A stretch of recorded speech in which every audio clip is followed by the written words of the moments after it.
Alhamdulillah wa salatu wa salamu ala rasulillah amma ba'd. Brothers, we've come to the end. So I just wanted to just share some final words with you guys. Following on from what Ustad Abu Taymiyyah said, Wallahi, pretty much every day we go home as a team, myself, my brother, the teachers, whether it be Ustad Yasin, Ustad Abu Taymiyyah, the volunteers, one thing that we always say, every day we always say, it's like, wow, look at these brothers, look at these sisters. Because you have to understand, what you're doing doesn't happen. People don't do this. Coming to the masjid for a lecture is hard enough. You guys are not coming to the masjid for a lecture. In a lecture, there's nothing required of you. In a lecture, there's only something required of the teacher. He comes, he delivers a talk, and he just says it. But when you come to study, this is when you need to be alert. They say the concentration span of people nowadays, because of TV and YouTube and Instagram and Twitter, is 20 minutes. After 20 minutes, you struggle to concentrate. And it's true. We've got sessions that are an hour and a half long sometimes. I see you guys struggling with yourself. But you're doing this jihad with yourself. And you're fighting it. And you're carrying on. That shows that it's gone beyond the point of the teacher now. It's actually you that's having to bring something to the table. You're having to bring your cognitive faculties to the table. Psychologically, you need to be prepared. You're constantly taking notes. Going home, you're revising, you're memorizing. This is something people don't do, especially in this day and age. People out in the streets, or not even in the streets, even in their homes, they're up to nothing right now. Sometimes you find people who've been practicing for 5, 6, 7, 8 years. Brothers, Allah hasn't given the tawfiq to learn any of these things. But some of you were in jail like a year ago, or in the streets a few months ago, or somewhere else not too long ago, and now you're here doing what? You're studying the books that Shaykh Ibn Baz rahimahullah used to study. You're learning the books that Ibn Uthaymin rahimahullah used to study. You're studying the books that Shaykh Salih al-Fawzan himself studied. You're studying the books that students of knowledge who go to Medina and study. I shall tell you something. And I think it's important to mention this so you guys don't feel like you haven't achieved much. Because I want you to know you guys have achieved a lot. I want to tell you something. If you go abroad to countries where people go to study, where these books are being taught every day, you'll find the students there, they don't even learn. They don't even study these things. Sometimes you have a guy who will come back, who will get a degree from an Islamic university, come back, he'll give himself the title Sheikh or Ustad, and wallahi, he hasn't even studied these things. You ask him, what are the 10 nullifiers of Islam? He can't even tell you. What's the dalil for dua? He'll struggle to tell you. But here you guys, in London, in a country of kufr and shirk, a country whose agenda was to destroy Islam. Many of you don't know, that's why it's important to look into history. William Gladstone, who was a prime minister of this country in the 1980s, he stood in the House of Parliament, in the House of Commons, and he had a copy of the Quran with him. And referring to the people of Egypt, because they were having problems with colonizing Egypt, you know, the issue of France or whatever have you. He held up the Quran in the House of Commons. And he said, as long as these Muslims have this book, we'll never be able to overcome them. So they set up an agenda to detach Muslims from this knowledge. They wanted to separate you from this knowledge. They wanted to cut you off from the Quran. It's exactly the same in Turkey when they got rid of the Ottoman Empire and the Kafir Ataturk came into control, who was a secularist, and there's rumors that maybe he was a Jew. And this man wasn't a Muslim. Someone gave him a copy of the Quran, he threw it one time. They told him, rule by this, and he threw it. When he overtook the Muslim empire, the first thing that he done was he stopped the Arabic studies classes. He stopped it. Why? Because when you disconnect people from the language, you've disconnected them from the knowledge, because the knowledge is all in this language. And they done that everywhere, even in my country, Pakistan, after 9/11, they got their hands involved into they convinced them to stop teaching the kids Arabic in school. And the reason I mention this is because this is the country that orchestrated it. And look at that. Allah subhanahu wa ta'ala is raising you, nurturing you upon Tawheed and Sunnah, but upon this classical knowledge in the very palace that attempted to destroy it in the first place. It's like how Allah took Musa alayhi salam. To save him, Allah put him in the palace of Fir'aun himself. And Fir'aun raised the very man that would overthrow him. Not that I'm saying we're going to overthrow these people here. I have no care or desire to overthrow them. We've got our own countries back home to worry about. But the point that I'm making is that Musa alayhi salam was raised in the palace of the man who was destroying his people. And he gave victory to his people and overcame this tyrant by being raised in his very own house. So we can take a lot of lessons and benefits and relate a lot to the story of Musa alayhi salam in that regard. Not only that, it's not just any place in UK, it's in London where it all started. And qadar Allah, it happened in a place that people would neglect it. You would never think. Acton. I don't know if they still call it that now, but back in my days, they used to call this place Crackton. So you guys are in Crackton, and what? You're studying Tawheed, Sunnah, Ahadith. You're learning Salafiyya, Manhaj. This is something to feel a great sense of achievement, my brothers. You are really manifesting manhood. Talk about what it means to be a man. One of the foundational things that it means to be a man is to know your religion. And with this, you can strive in Allah subhanahu wa ta'ala's path and you can serve His cause. Allah subhanahu wa ta'ala said in the Quran, referring to the Quran itself, Allah said, وَجَاهِدْهُمْ بِهِ جِهَادٍ كَبِيرًا. Allah said, with this Quran, do jihad. What kind of jihad? Jihad kabira. A mighty jihad. And this is not talking about the physical fighting, because this ayah came down in Mecca at the time when the physical jihad wasn't legislated. This ayah is talking about the academic jihad, the knowledge-based jihad, the intellectual jihad. As the ulama, they explain, the mujahideen are of two types. The ones who protect the physical borders of the Muslim land. And that's the soldiers who stand guard, making sure no one invades and harms the body, the houses of the Muslims, the blood of the Muslims. Then you have the people of knowledge who stand at the ideological borders of Islam. They stand on the creedal, the aqidah borders of Islam, and they protect the borders of Islam from being infiltrated by the shubuhat and the doubts and the attacks of the kuffar, whether they be Orientalists or atheists, or whether they be mubtadi'ah, innovators, or any form of deviance. And this is the greatest form of jihad. Imam Ibn al-Qayyim rahimahullah has a book called Miftah ad-Dar al-Sa'ada, which is a book where he brings 150 benefits of seeking knowledge. And in that book he mentions something very powerful. He said, the one who seeks knowledge, who studies this religion to give life to the religion, to revive the religion, to defend the religion, his station is right behind the prophets, but ahead of the martyrs. Because in the Quran, when Allah subhanahu wa ta'ala mentioned the order of people, He mentioned the prophets, the truthful ones, the siddiqeen, والشهداء, the martyrs, والصالحين, the righteous ones. And this is the order of greatness. The top of the list is the prophets, they're the greatest. After them is the truthful ones. After them is the martyrs who gave their life fighting in the path of Allah. And then after them is your normal righteous guy. You know, the guy who comes, prays 5 times a day, sunnah prays, he prays qiyamul layl, he prays fasting, he does Monday, Thursday.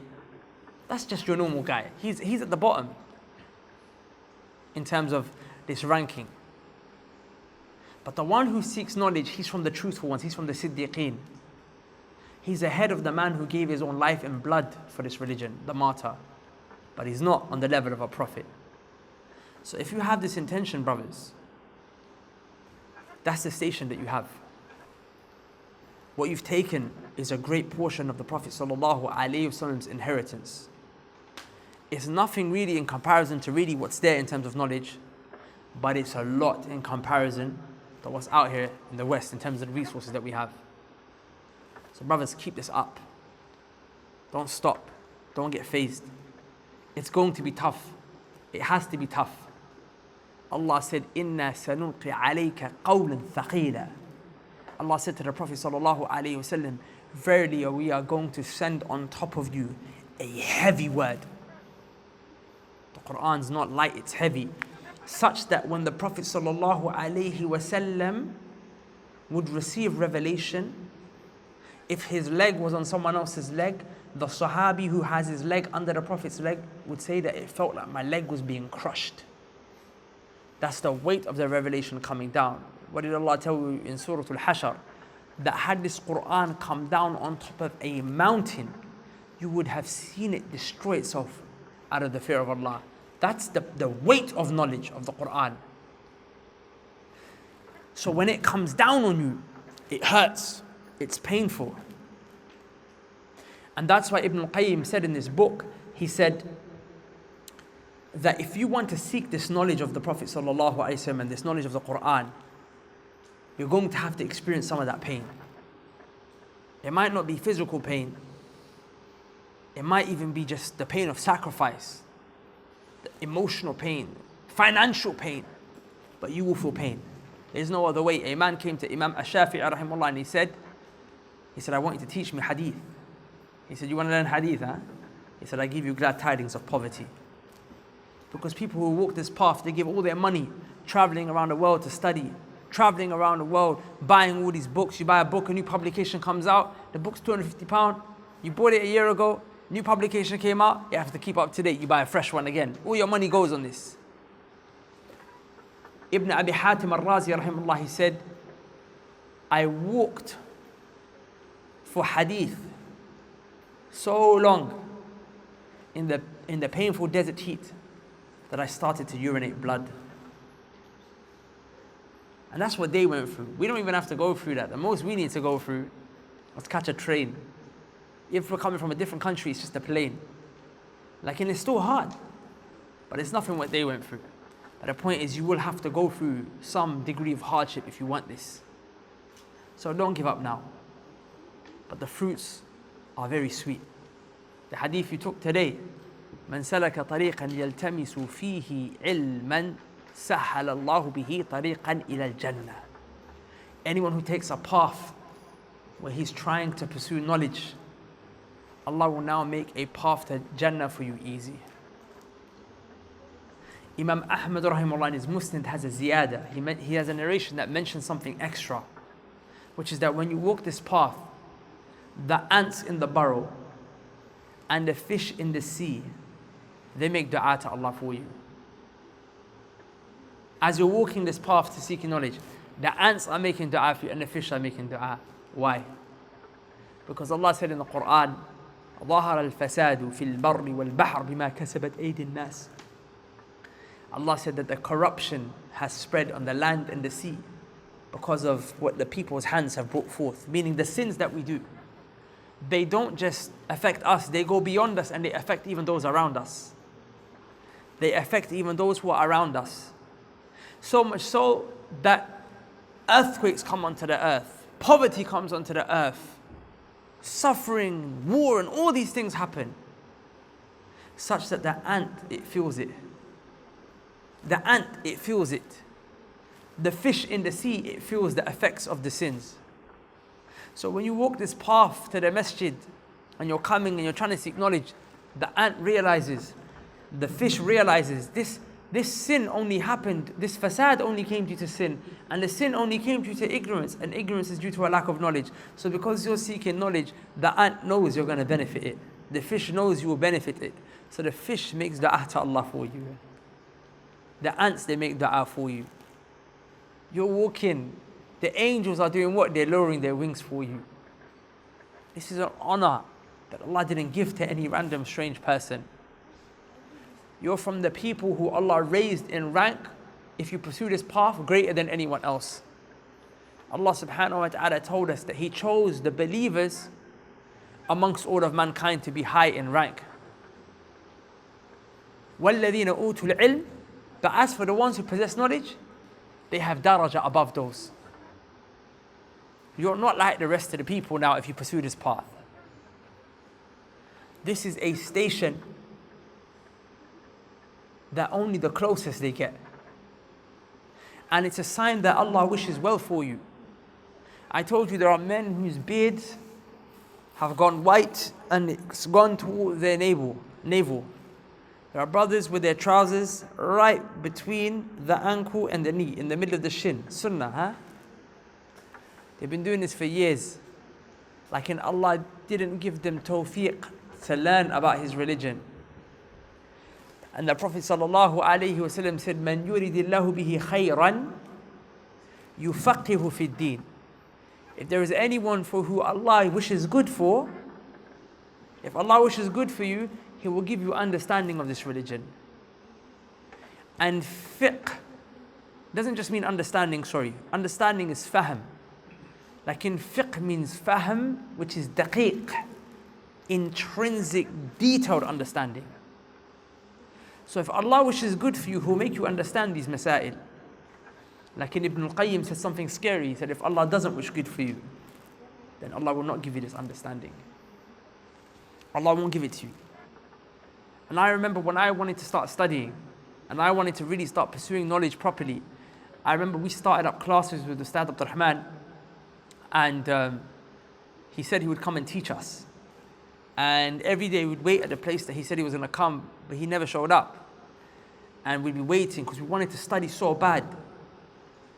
And every day we're waiting. And literally, like, I would wait from sometimes 9 a.m. in the morning to like 8 p.m. at night for 2-3 weeks straight. And he never showed up. And then one day I heard he was giving khutbah in a certain place, so I went to grab him. And he gave such a nice khutbah, and it was from the hadith Mu'adh ibn Jabal, where he said to the Prophet ﷺ, أخبرني بعمل يدخلني الجنة ويباعدني من النار. And I was like, subhanallah, I've got this man who's got all this knowledge, and there he is, he's spreading his knowledge in his khutbah, like, but I want more. As soon as the salah finished, I went to him and I said, Ustad, can I speak to you for a second? So he took me into the office. And when I went into the office, I burst into tears because I became scared. I said to him, the Prophet sallallahu alaihi wasallam said, if Allah wishes good for you, He will give you this understanding. I said, does that mean the fact that you're not teaching us? Does that mean Allah doesn't wish good for me? So he shed a tear as well. And he hugged me. And he said, don't worry, we're going to start doing this properly. And he came, he taught us for a month. And as we're getting into it, he was like, I have some news. He's like, I'm moving to Saudi Arabia. So he moved for 2 years. But then we kept trying. And then Allah, He brought him back. And then we carried on studying and whatever have you. The reason I'm telling you this personal anecdote is because I don't believe, and I don't say this with any false sense of humility, I'm genuinely being truthful. I don't believe I've tried or I've made sincere efforts towards studying. But I know what little I did try, Allah subhanahu wa ta'ala didn't forsake me. He opened the doors for me and He facilitated for me to be able to study. And He'll do the same for you. Some of you might be sitting there struggling, thinking this is a bit tough, okay, I've done one, I might not do it again. Allah will open His door as long as you keep trying. This issue of memorization, anyone who knows me knows I struggled so much with memorization. It was so hard. Wallahi, I'd be reading one page again and again for hours. I'd be reading it for 4 or 5 days straight, and I still can't get it in my head.